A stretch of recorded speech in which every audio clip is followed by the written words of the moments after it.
আজ আমরা তেল বেগুন দিয়ে ইলিশ মাছ বানাবো। প্রথমে মাছগুলোকে ভালো করে ধুয়ে নিতে হবে, তারপর জিরা আদা দিয়ে ভালো একটা পেস্ট বানিয়ে নিতে হবে।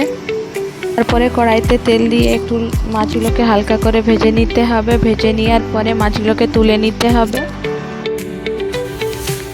ভেজে নেওয়ার পরে কেটে রাখা বেগুনগুলোতে নুন হলুদ গুঁড়ো মাখিয়ে নিতে হবে। মাখিয়ে নেওয়ার পরে লাল লাল করে বেগুনগুলোকে ভেজে নিতে হবে। ভেজে নেওয়ার পরে কড়াইতে তেল দিয়ে নিতে হবে। কালো জিরে টমেটোর কুচি লঙ্কা দিয়ে ভেজে নিতে হবে। তারপরে হলুদ গুঁড়ো নুন দিয়ে ভেজে নিতে হবে। ভেজে নেওয়ার পরে জিরে আদা বাটাটা দিয়ে দিতে হবে।